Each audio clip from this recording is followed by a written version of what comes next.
The Pastel Man by Vincent Vena Cava.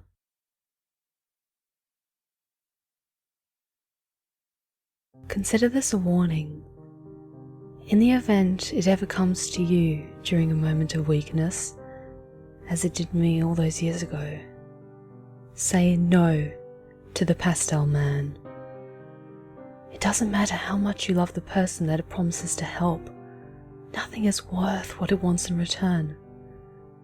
I tell you this in the hopes that you don't make the same mistake I did that cold winter night, kneeling beside my father's writhing body on the living room floor. It was 1997 when I first encountered the creature, and ever since, not a day has gone by when its awful face hasn't haunted my thoughts. I was a teenager then, but I look at that evening as the night my childhood died, corrupted and violated by a callous hellbeast with pale blue skin. Even though it happened years ago, I still remember the events of that fateful first encounter vividly. I could tell you what my father and I were wearing, the toppings on the pizza we were eating, even the score of the football game playing on the TV. It was around half-time when my father's speech started to become slurred, which I found odd since he'd been nursing the same bottle of beer since kickoff. Stranger even, I'd seen him drink a six-pack to himself in the past without even appearing tipsy, so I was having trouble understanding how a single drink could have such an effect on him. I realized it wasn't the alcohol when half his body went limp and he slid off the couch. I asked him if he was alright, but his words had now become incomprehensible. I grabbed the phone off the coffee table and dialed 911. 911, what's your emergency? I think my dad's having a stroke. The thought had only crossed my mind a second before the operator answered the phone. Okay, we have your address. An ambulance is on its way. It should be there soon. Is he conscious? Yes, he is, but I can't understand him. Nonsensical jumbled sounds were rambling out of my father's mouth. I was afraid. He was all I had. My mother passed away when I was a baby, so I never got the chance to know her. But my dad was always there for me, doing the job of two parents. If I lost him, then I would be alone. That's normal with strokes. It's good that he's awake. And I didn't hear the rest because that's when I dropped the phone. I was having one of those moments where everything faded into the background while my world fell silent. The football game playing on the television, the operator giving me instructions over the phone, even the sound of my father's voice as he wailed in agony on the carpet became white noise, dissolving into the air as I lost all awareness of my surroundings. All of my attention was focused now on one thing: the horrible abomination that was standing in my kitchen, watching my father and I with a twisted smile across its disgusting face. Its head narrowly missed scraping against our kitchen's 9-foot ceiling as it shifted from side to side, fidgeting with anticipation like a giddy child in class on the last day of school, waiting for that final bell to signal summer vacation. The pastel blue skin that covered its entire body, from the creature's head all the way down to its horrible, grimy feet, looked weathered and wrinkled like leather that had been left out in the sun for days. Hanging off its long, lanky frame was a plain brown satchel with black stitching. It lightly caressed the strap of its pouch with a long finger, while it looked on with an eager expression on its face. At first I thought I had gone mad from the sight of seeing my father have a stroke, but the closer the monstrosity slinked towards us, the more I realized it was no hallucination. It ducked its head under the light fixture in the living room and stepped a spindly leg over the couch.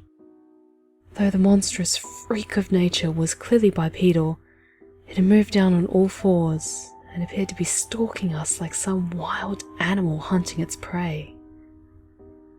I should have been terrified, but the horrible smile on its god-awful face made me feel more anger towards the thing than fear. It was as if it was taking pleasure in my father's misery. Closer still it crept, and I grabbed my father's hand out of desperation in some veiled attempt to protect him. The creature stopped its face mere inches from mine, before shifting its attention down to my father. "I can save him, if you like."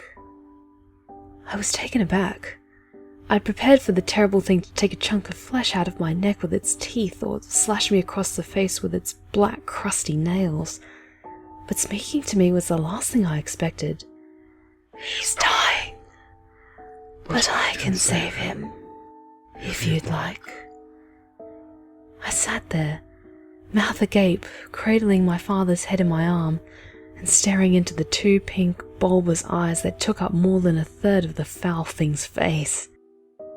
I remember thinking that they reminded me of Easter eggs, a bizarre concoction for my mind to make given the situation. It stood back up on 2 feet, and once again I was reminded just how imposing the creature really was. It told me its name, which I dare not repeat, because it was also explained that speaking it is the best way to summon the beast. For the remainder of my story, I'll refer to this entity as the Pastel Man. Just a name I came up with, due to its pigment of its skin and the light shade of pink that was the colour of its eyes. That, and for some reason, giving the creature a silly name always helped to make me feel less afraid of it. Not much less, though. Finally, my mind had recovered enough from shock to allow me to stutter out a few words. "What do you mean you could save him?" "What I do is make deals, young man." Its voice was surprisingly angelic, like 1,000 choirs all singing in unison. If one were to close their eyes while the creature spoke to them, they might imagine they were listening to a seraph, not the hideous monster that was sporting a depraved grin in my living room. However, its extraordinary voice only managed to make me feel more uneasy. It wasn't right that something so beautiful would belong to such a repulsive creature. The Pastel Man gestured to its satchel. "I have the ability to save your father's life, but you have to agree to a deal with me." "What kind of deal?" "Everything happens for a reason, even death." Its mischievous smile widened just a bit, as if the creature was getting to the punchline of a joke. "It's true that I can save your father's life, but someone must die in his place. One shall die, so another may live. That's the deal." I clutched my chest. "Not you. What would be the point? No. I'm giving you the option to choose the person that will be replacing your father this evening." I was stunned by what I was hearing. "Are you Death?" The Pastel Man threw its head back and let out a terrible howl. It was only later that I would come to realize that that was how the wretched thing laughed. "No, I'm certainly not the Grim Reaper, although you aren't the first person to ask me that. I'm not the devil either, nor do I work for him. Let's just say I'm an independent contractor, shall we?" 2 tiny holes that lied in the center of its face in the absence of a nose flared in satisfaction of its explanation. "I can choose anyone?" "Well, not anyone. That wouldn't be very fun, would it?" I could see a row of shark-like teeth hiding in its mouth as it separated its lips to speak. "Your father's replacement must be someone else in your life." "I'm not a murderer." My voice was tiny. It barely escaped my mouth. I looked back down to my father. He had lost consciousness and his skin was becoming pale. And I don't think I could kill anyone I know. You don't have to murder anyone, young man. The slight creature was moving into its final pitch. All you have to do is tell me who you want dead, and I will do the rest. Surely there must be someone you wouldn't mind out of your life. A teacher, an ex-girlfriend, a rival at school, perhaps? There was. I had fantasized about it many times, but never in my wildest dreams would I have ever acted on it. Everyone has that person in their life who is toxic, someone who makes getting up in the morning more difficult, and I was certainly no exception. Walter Flanagan, I muttered under my breath. Who? Walter Flanagan. He's the guy at school who gave me this. I lifted my shirt and showed it the handprint-shaped bruise on my chest that Walter had given me during one of his famous hazing sessions in the locker room earlier that week. He's been shoving me into lockers and beating me up since I was a freshman. The faculty doesn't do anything since he's the best football player in the history of our school. He's a 5-star recruit going to a huge college next year. ESPN even did a piece on him. The Pastel Man began to snicker to itself. It somehow widened its already enormous pink eyes even more, then crouched back down to get face to face with me again. What fun is being a king without serfs to torment, hey? Well, I'm tired of being tormented, so just go and kill him before I change my mind. The Pastel Man shot a massive hand out and wrapped its long fingers around my face. The grin that it was wearing since I'd first laid eyes on it had now replaced by a scowl. You do not tell me what to do. Are we clear? I nodded sheepishly. The grip it had on my face was so tight. I understood then and there that if it wanted to, the creature could easily snap my neck or crush my skull like an egg. Good. Because it's not so simple, young man. There are steps that must be taken. Steps? Yes. A playful smirk once again returned on the Pastel Man's face. You will have to be present when this Walter Flanagan dies. In fact, I need you to summon me, or else I can't complete my end of the bargain. Get the boy alone and speak my name. You must watch him die by sunrise, or else you will be violating the terms of our agreement. So, do we have a deal?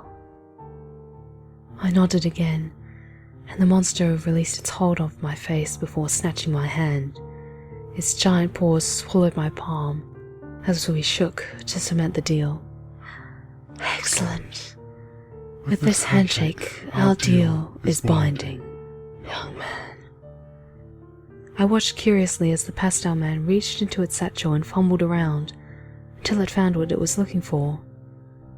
In between its repugnant fingers, it held a strange-looking insect about the size of a quarter. The bug buzzed its wings in an attempt to flutter away, but it could not escape the Pastel Man's grasp. With its other hand, it pushed down on my father's jaw in order to open his mouth. "What are you doing?" I asked, but the Pastel Man didn't answer. It then violently stuffed the insect in my father's mouth, jamming it down his esophagus with its filthy fingers. The Pastel Man rose once more to its feet. The deed is done. Your father will recover in full. Now it's your turn. Remember, the boy dies by sunrise or the deal is off. It turned its back to me and began to slither away. "What if I change my mind?" I asked. The creature stopped almost mid-stride and twisted around. Again its head had been supplanted by an awful sneer. I felt even less safe than when it was holding my face in a vice grip earlier.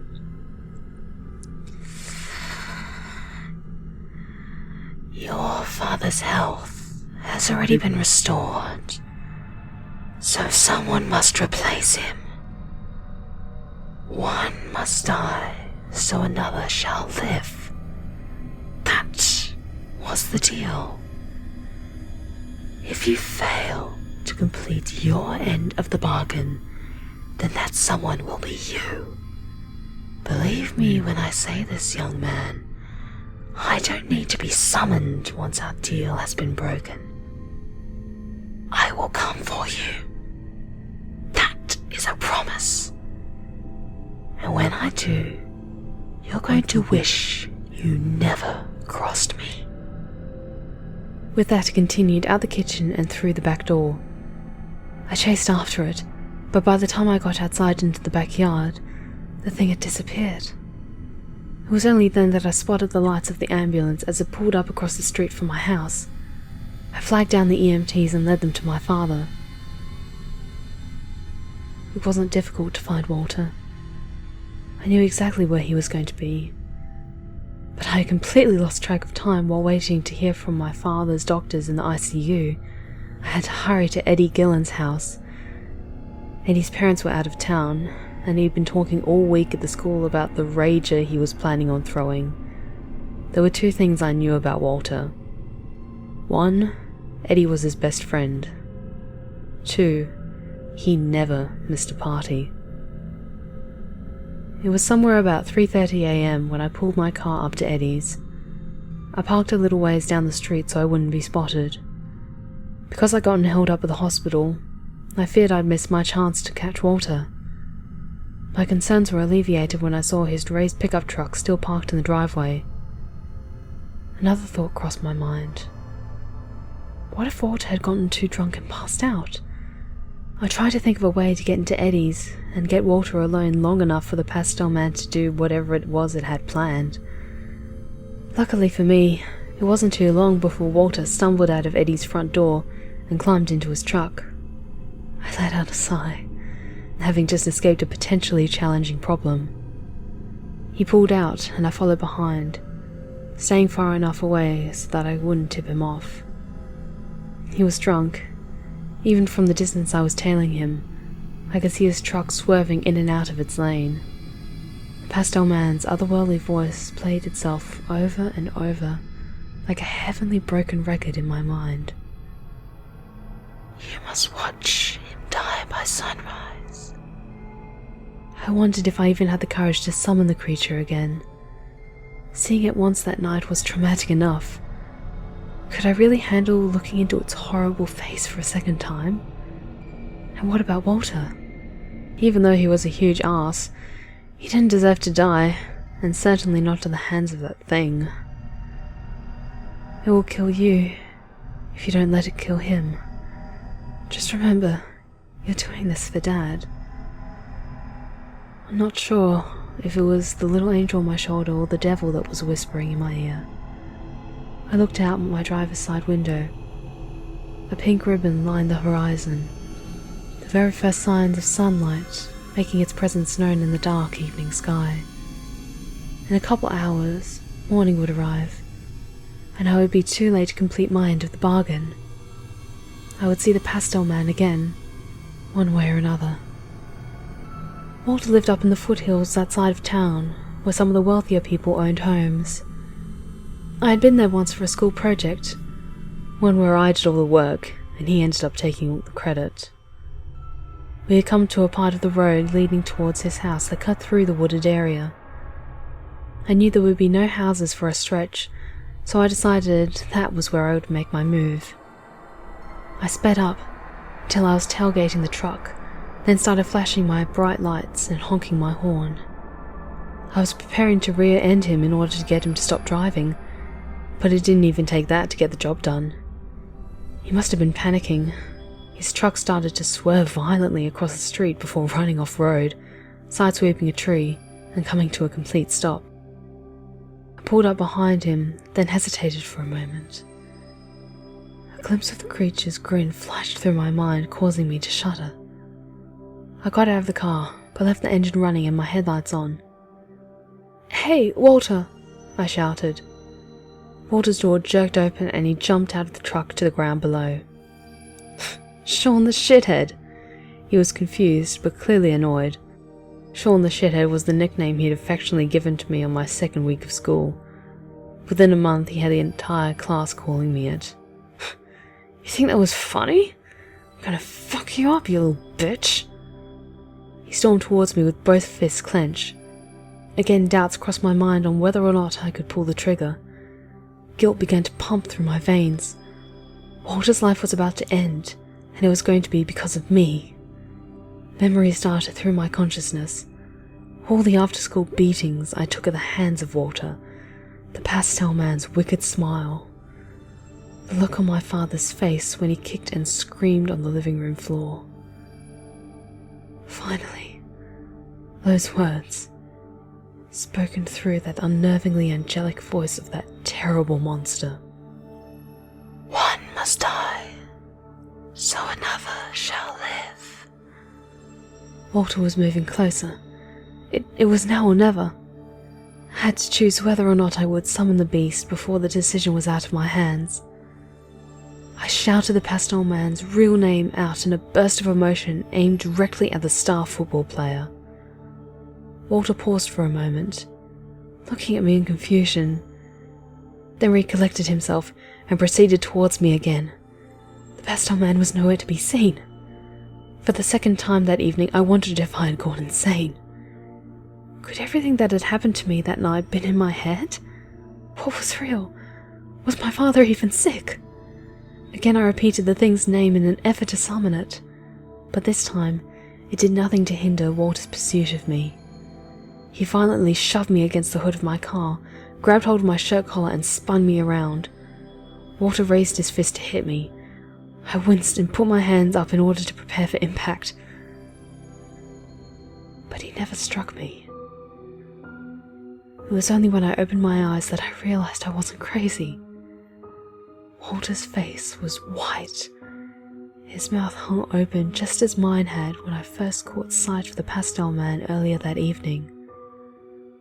I turned my head to see that unmistakable, long, lanky body slink out of the shadows and in front of my car's headlights. Its face still wore that warped smile, and I knew just beyond those thin lips was a mouthful of tiny daggers, capable of tearing muscle from bone. Neither Walter nor I said a word. I think I might have been almost as terrified as him. My stomach began to feel sick as the Pastel Man stalked ever closer. I didn't look at Walter's face. How could I? The boy was about to die at the hands of this horrible monster, and it was my fault. I didn't have to summon it. I didn't have to shake its hand. I'm sorry. I truly was, and I still am. I hadn't taken my eyes off the Pastel Man, but I think it had more to do with not being able to look Walter in the face than fear for my life. Walter said nothing. My car's headlights fell on the creature's face, and now we could both see it clearly. The Pastel Man's large pink eyes seemed to glow bright in the light of the headlamps. Walter let go of me and made a break for his truck, but the hellbeast pounced on him with a surprising amount of speed and agility that I had not yet seen it demonstrate. His screams were met only with apathy from the creature as it dug those filthy black fingernails into Walter's abdomen. I tried to look away, but the Pastel Man made sure I remembered our agreement. "You must watch, young man. Don't forget we had a deal." I forced myself to look back at the massacre. The creature's smile had mutated from mischievous to depraved. It looked as if it was deriving some sick sexual pleasure out of the torture it was putting Walter through. Deeper still, it burrowed its long bony fingers into Walter's stomach. With a jerk, the heinous thing yanked out a handful of his intestines and dragged them across the ground as it approached me. flaring those holes on its face that filled in for a nose and clearly pleased with its handiwork. "It's over then?" I'm not sure if I was asking or begging the creature as the two of us faced each other in the empty street that night. The Pastel Man threw its head back and once again let out that revolting howl. "Over? We're just getting started." It headed back over towards Walter, who at this point was crawling along the ground, still trying to get to his truck, while his innards trailed behind him. The Pastel Man cut him off and snatched him off the asphalt, easily lifting him by the head with one hand. It toyed with him for a bit, forcing Walter to look into its hideous face. With its free hand, the creature reached into its satchel and pulled out a much bigger insect this time. It was different than the one my father had unknowingly ingested, both in size and in appearance. If the bug that the creature jammed down my father's mouth was the size of a quarter, then this one must have been as large as a golf ball. It was slimy. The mucus-like membrane that encased its body glistened in my car's headlights. The Pastel Man dangled the nasty bug in front of Walter's face for a few seconds. "Now, be a good boy and open your mouth." Walter screamed. That gave the blue beast the opening it needed.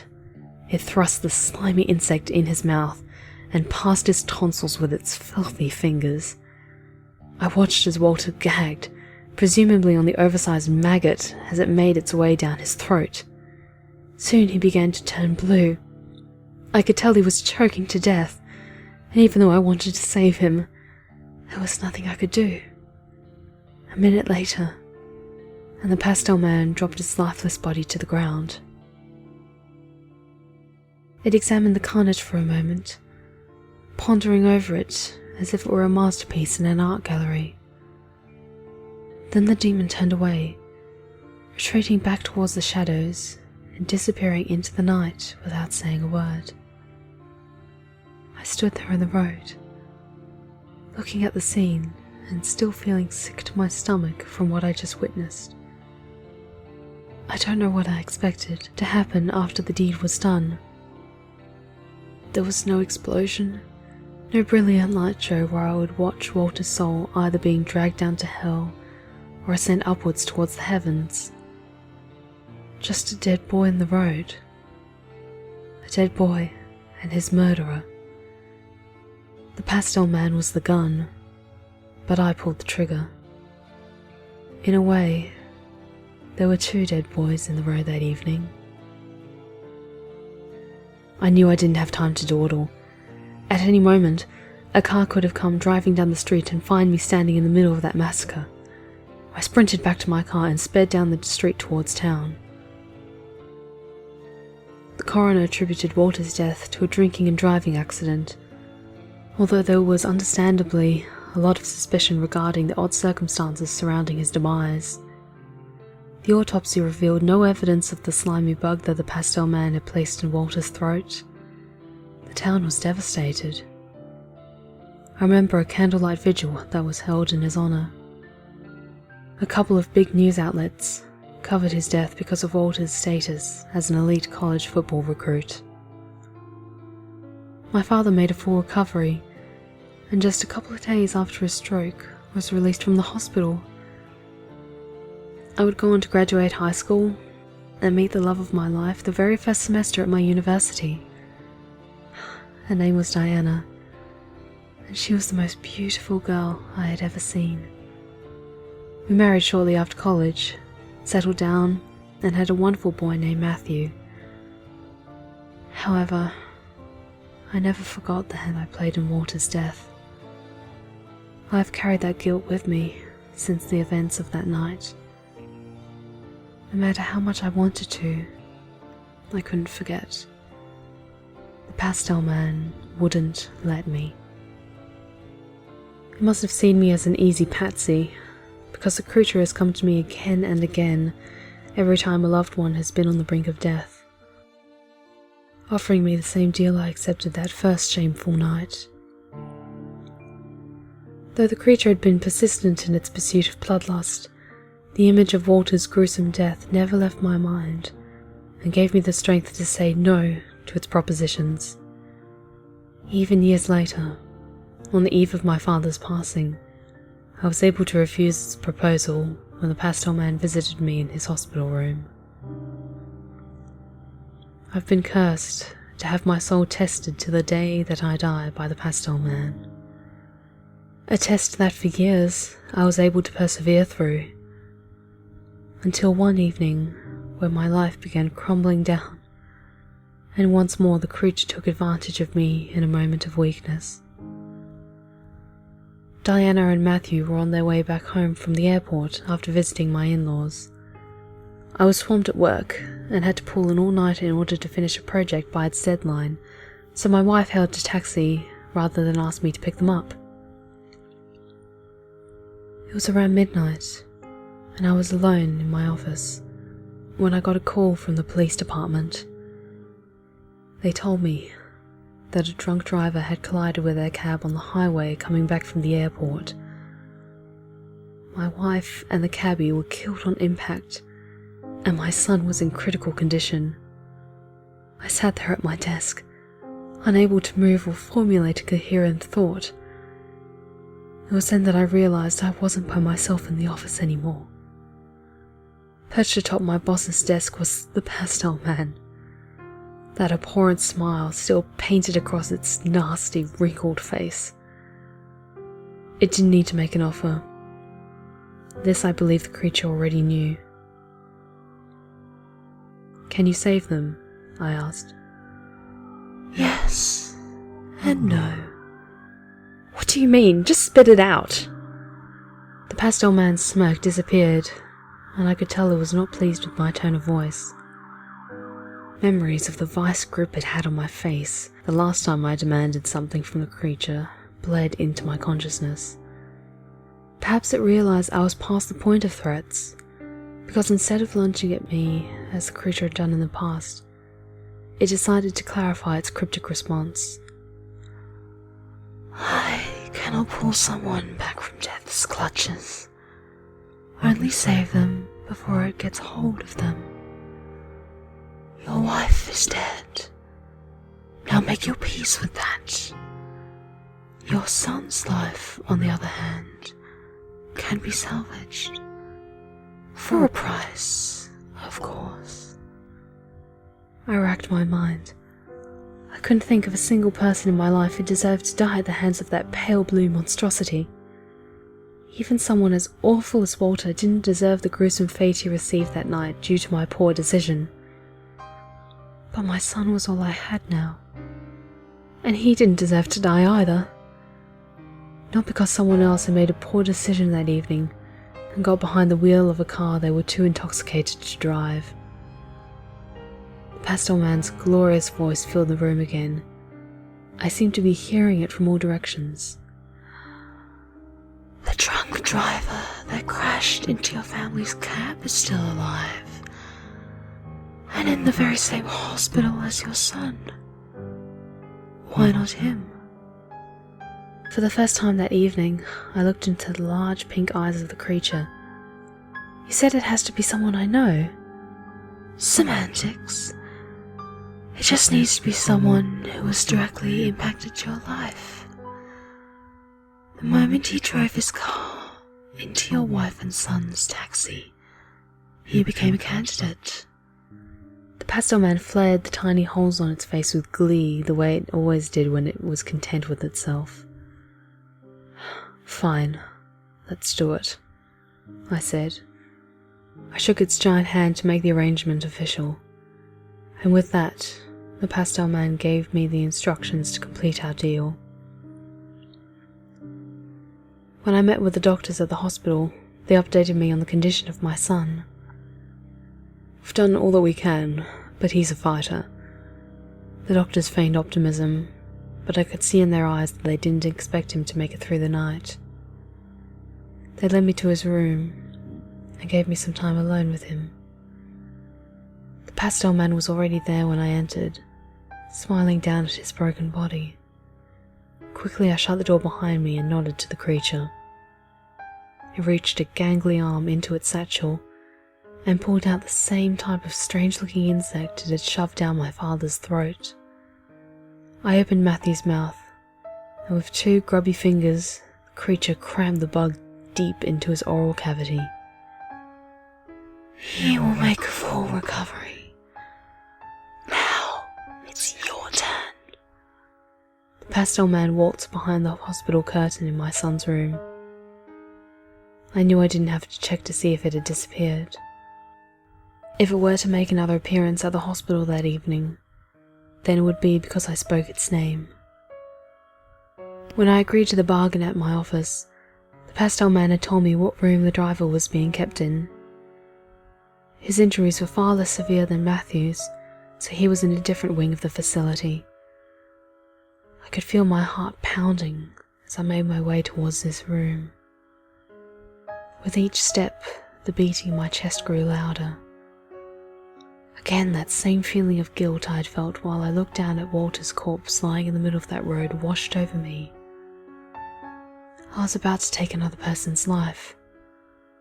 Who was I to decide whether someone deserved to live or die? I felt just as ugly and horrible as the Pastel Man looked. Maybe I didn't have pointed teeth or wrinkly blue skin, but I knew that if I went through with our deal, then I was just as big a monster as he was. I stepped as stealthily as possible through the door, hoping no one would notice me sneak in.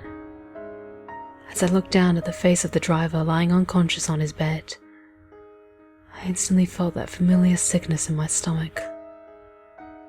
He was a boy, no older than Walter the night the Pastel Man and myself unfairly snuffed out his life before it truly had a chance to shine. Walter could have become someone different when he matured, someone capable of doing real good in this world, but he was never given the opportunity. This driver was just a stupid teenager who made a mistake, one that he'd never get the chance to atone for. I saw Walter in the boy's face, and my stomach began to churn more. I tried to call out the Pastel Man's name, but I couldn't. Perhaps that little angel on my shoulder wouldn't allow me. I would not be responsible for the death of another boy. Not this time. I refused to pull that trigger. I walked out of his room and didn't look back. I spent the rest of the evening sitting next to my son's bed. The first few rays of morning sunlight snuck into Matthew's hospital room and caught my attention. I peeked out through the blinds and watched the sunrise for the first time since the night Walter died. It was beautiful. The pink ribbon that lined the horizon had bled into the sky, creating a dazzling purple hue. I had my light show, and it was spectacular. I broke my deal with the Pastel Man, and in doing so, my fate now rests in its filthy hands. Hands that are likely plans on burrowing into my abdomen. On the plus side, my son will recover in full. It'll be hard for him growing up without his parents, but he's always been close to his aunt. My wife's sister is a wonderful woman with a caring family. She's his legal godmother and promised us the day he was born that she would always be there for him. Her husband does well for himself, and they've never had a problem with money. The life insurance policy Diana and I took out, combined with the money we'd been putting away for Matthew to go to college, will ensure that there should be no financial issues while he's under their care. It's only a matter of time before the Pastel Man comes for me. I've accepted that my death is near, but I'm not scared. In a way, I look forward to it. It's almost as if the boy that died within me on that terrible night has been given another chance, When I die, all the guilt and hate that I've had for myself dies with me, wiped away so that my soul can cross over to a new plane of existence, pure and innocent, the way it was before I ever met that monster. One must die so another shall live. That's what the Pastel Man said.